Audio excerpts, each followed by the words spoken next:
Bonjour, bonjour tous nos bien-aimés qui nous suivent partout dans le monde. C'est votre bien-aimé, le frère Roger Bouleli. Nous venons encore par ce biais vous annoncer l'évangile de Christ, l'évangile de notre Seigneur, celui qui est mort à la croix et ressuscité. Il nous a donné la vie. C'est une opportunité de plus de vous apporter encore en ce jour cet enseignement. Nous voulions parler sur le sang de Jésus. Le sang de l'Alliance, le sang qui purifie, qui a coulé sur le mont Golgotha à la croix. Nous voulions que beaucoup qui aiment l'enseignement puissent participer et comprendre c'est quoi le sang de Jésus. Je prends d'abord une écriture dans le livre d'Hébreux. Je sais que vous aurez beaucoup de questions par rapport à cet enseignement, mais ne tardez pas de nous poser des questions alors que nos numéros passent en bas de l'écran.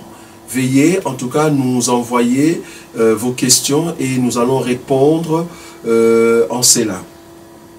Hébreux chapitre 9, je prends le verset 22. C'est une écriture que beaucoup connaissent, que nous aimerions encore évoquer en ces lieux et voir si seulement c'est la pensée que beaucoup d'hommes de Dieu présentent dans leurs églises.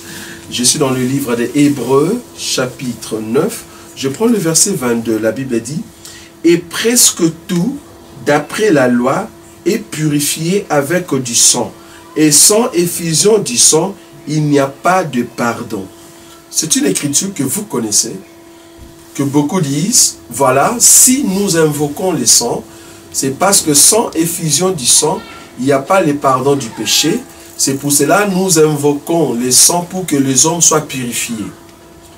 Mais la question serait de savoir d'abord la définition du sang. La définition du sang, le sang c'est quoi dans la Bible? Comme vous le savez, nous ne présentons pas nos explications ou nos significations par rapport au dictionnaire fait de Médom, mais nous présentons plutôt la parole de Dieu qui se trouve dans la Bible et nous donnons des significations, des définitions qui se trouvent dans les Écritures. La Bible dit dans le livre de Lévitique chapitre 17, je crois le verset 13, on nous parle du sang, là on nous a dit si tu vas à la chasse et que tu trouves un animal, il faut prendre cet animal, l'égorger et puis verser son sang et mélanger son sang avec de la poussière. Pourquoi? Parce que l'âme de tout animal se trouve dans le sang. Donc par cette écriture, nous comprenons que l'âme d'un animal, c'est dans son sang. Le sang est présenté comme étant l'âme. Pour dire que si un animal, bien qu'ayant reçu la mort dans sa chair, mais son sang qui a été versé, mis à côté, à l'écart de son corps, c'est comme si vous étiez en train de préserver son âme. Et la Bible dit, il faut prendre ce sang et le mélanger avec des poussières. Or, Jésus-Christ étant l'agneau de Dieu qui est mort à la croix, qui a accepté de mourir à la croix, crucifié et frappé, c'est Jean-Baptiste qui l'a présenté. Jean-Baptiste a dit, voici l'agneau de Dieu qui ôte le péché du monde. Or, lui qui est l'agneau de Dieu, il doit venir mourir pour l'humanité, mourir pour son peuple. C'est-à-dire verser son sang, afin que son sang qui est son âme puisse donner de la vie. Mais la vie à qui?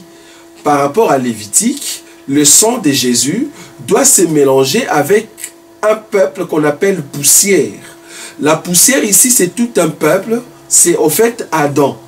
Remarquez que la Bible dit que l'homme a été créé de la poussière et Dieu souffla dans ses narines un souffle de vie et l'homme devint un être vivant. Donc, tout ce qui constitue l'homme, tout ce qui est la matière que l'homme possède, n'est que poussière. Il faut que le souffle de Dieu entre maintenant dans ce que nous appelons Adam, en d'autres termes, ce que nous appelons corps ou la chair, pour que cet homme devienne un être vivant. Or, le souffle que Dieu a mis en Adam, c'est ce que nous appelons ici le sang de Jésus, l'âme de Jésus qui doit entrer dans la poussière par rapport à Lévitique, chapitre 17, verset 13. Parce que l'âme de l'animal qui est dans le sang doit être mélangée avec la poussière. Or, la poussière, remarquée, c'est tout homme. Or, Dieu a dit à Satan que tu mangeras de la poussière tous les jours de ta vie. Et le même Dieu, dans Genèse chapitre 3, en tout cas le verset 14, il a dit à Satan, mais le verset 19, Dieu a dit à Adam, tu es poussière, tu retourneras dans la poussière. Donc là, Dieu était en train de reconnaître que le diable a le pouvoir sur toute poussière, sur tout homme. Or, si tu veux sortir entre les mains de l'ennemi Satan, il faut que en toi tu ne sois plus poussière par rapport à Lévitique chapitre 17 versets 3 et 13. Il faut que toute poussière reçoive l'âme de l'animal. Pas de n'importe quel animal, mais de l'animal que nous appelons Jésus-Christ de Nazareth, l'agneau de Dieu qui ôte les péchés du monde, qui doit mourir à la croix, afin que son sang, son âme, soit versée dans la vie de ceux qui sont poussières. Ce n'est pas tout le monde, ce n'est pas toute personne qui reçoit ce sang, mais c'est seulement ce que Dieu a entre ses mains. Souvenez-vous que Dieu a créé Adam, pas par toute la poussière de la terre, mais il a choisi une quantité de la poussière, vous voyez. Donc Dieu connaît son peuple, auprès de qui il va les amener pour le former et mettre le souffle de vie en eux, c'est-à-dire le sang. Dieu connaît son peuple qui vient du ciel, afin de leur donner le sang de son Fils, pour qu'ils portent à jamais la vie. La Bible dit, celui qui a le Fils a la vie. Or, le Fils qui vit en nous, c'est son sang. Le sang qui a été versé à la croix, qui a été mis dans nos corps, dans nos vies, pour que nous ayons la vie. Nous ne sommes pas des hommes morts. Si nous marchons aujourd'hui, si nous disons que nous sommes vivants, nous qui étions poussière, c'est parce que Dieu a soufflé un souffle de vie. Le souffle de vie, c'est le sang de notre Seigneur Jésus, qui a été versé au mont Golgotha, et aujourd'hui nous avons la vie. C'est pour cela, nous n'invoquons pas les sangs. Je ne peux pas invoquer les sangs, moi qui suis enfant de Dieu. Dans nos milieux chrétiens, dans nos églises, quand vous invoquez les sangs, au fait, vous êtes en train de dire, nous n'avons pas l'âme du Seigneur Jésus. Nous n'avons pas le souffle de vie. Nous n'avons pas la présence de l'âme de celui qui est mort à la croix. Mais tous ceux qui sont enfants de Dieu, d'abord vous étiez poussière et Dieu vous a fait la grâce de vous envoyer son Fils. Il a versé son sang. Le sang ne se trouve pas dans un bassin. Le sang ne se trouve pas dans un tonneau où il faut à chaque fois invoquer et aller prendre avec un gobelet. Non, le sang de Jésus, c'est son âme. C'est sa parole qui vit en nous. Ce sang nous a été donné par l'enseignement. Depuis le jour où le Seigneur nous a parlé dans notre cœur, le sang habite en nous. Le sang ne nous quitte pas. Le sang nous accompagne. Le sang nous amène dans sa présence. Donc une personne qui s'est dit, voulant invoquer le Saint-Esprit, nous comprenons que tu n'as pas Jésus, tu n'as pas l'âme de Jésus. C'est pour cela que nous disons, quand la Bible dit que sans effusion du sang, il n'y a pas le pardon du péché, le seul sang qui a été versé, l'effusion du sang qui a été faite, c'est à la croix, c'était à Golgotha, c'est le sang de Jésus. Cette effusion nous a donné le pardon. Depuis que Jésus-Christ est mort à la croix, nous ne pouvons plus invoquer son sang parce que son sang est avec nous. Cette effusion continue aujourd'hui à nous guérir, continue aujourd'hui à nous pardonner, à changer notre vie. C'est pour cela que nous ne pouvons pas invoquer le sang parce que le sang de notre Seigneur habite à nous. Oui, bien-aimés.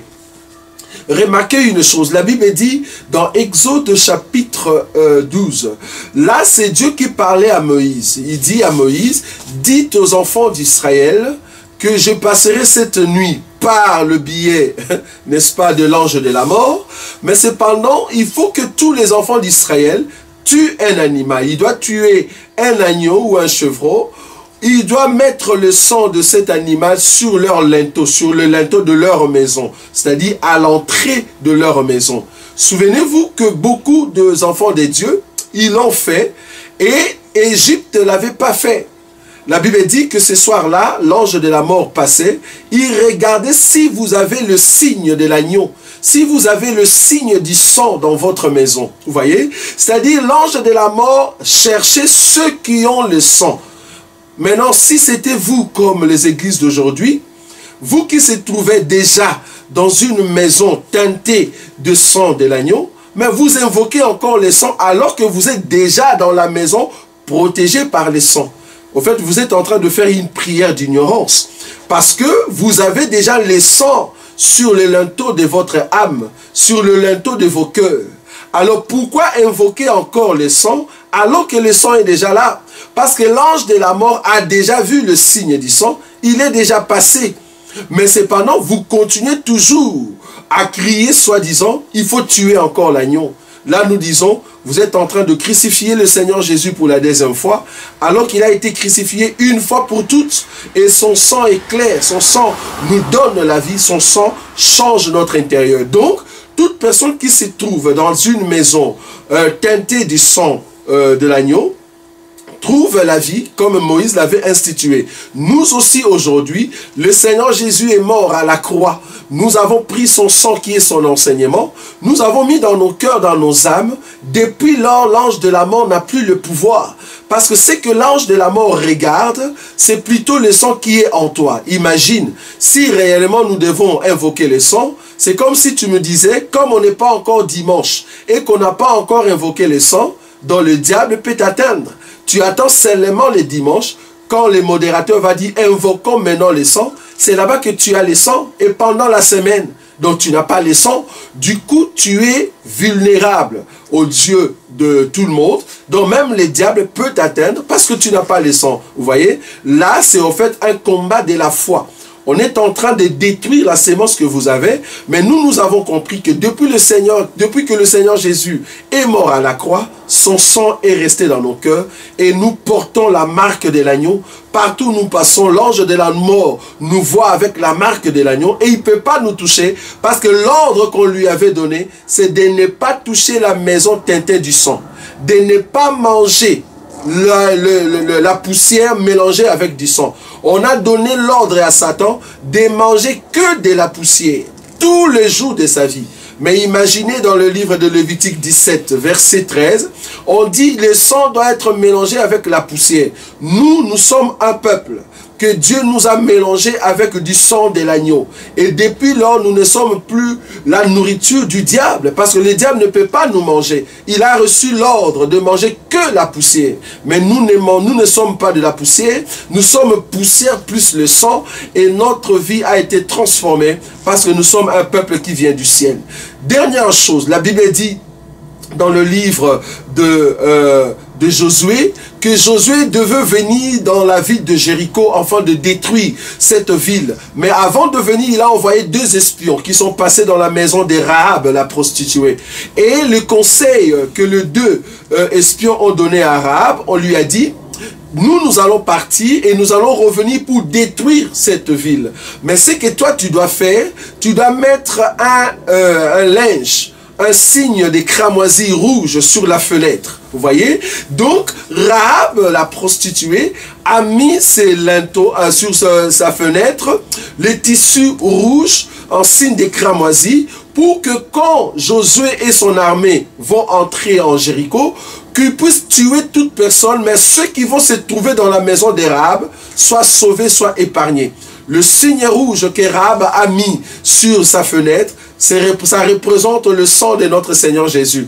Et Rahab a reçu la grâce auprès de Josué parce que le tissu rouge, le linge qui était sur sa fenêtre, marquait au fait la protection. C'est pour cela que nous disons aujourd'hui, même quand Dieu va frapper la terre, ceux qui seront sauvés, ce sont ceux qui ont le sang en eux, qui ont l'âme de l'animal, qui ont l'âme de notre Seigneur Jésus, qui est au fait son sang, son enseignement, son esprit qui nous dirige. Voilà un peu ce que nous voulions participer, vous accorder comme exhortation pour toute personne qui pensait encore qu'il faut invoquer le sang de Jésus, alors que nous sommes déjà dans le sang de Jésus, nous vivons avec le sang de Jésus, nous marchons avec le sang de Jésus, et nous allons nous reposer avec le sang de Jésus, parce que quand le Seigneur viendra, il va chercher ceux qui portent son sang, afin qu'ils rentrent à la maison. Donc voilà. Si tu es un enfant de Dieu, le sang de Jésus se trouve en toi. Si tu es un enfant de Dieu, tu dors avec le sang de Jésus. Tu te réveilles avec le sang de Jésus. Tu vas à l'école avec le sang de Jésus. Tu travailles avec le sang de Jésus. Parce que le sang de l'agneau ôte tout ce qui est péché, ôte tout ce qui est malédiction, il nous donne le pardon et il ne peut nous quitter parce que c'est une grâce. Dieu ne l'a pas accordé à tout le monde. Dieu a accordé cette grâce seulement à ceux qui portent son nom, seulement à ceux qui portent la grâce qui est entre les mains de notre Dieu, ceux qui étaient autrefois poussière, que Dieu a choisi afin de mettre son esprit, afin qu'ils soient appelés êtres vivants. Nous sommes des êtres vivants parce que le Fils vit en nous. Celui qui a le Fils a la vie. Que Dieu vous bénisse.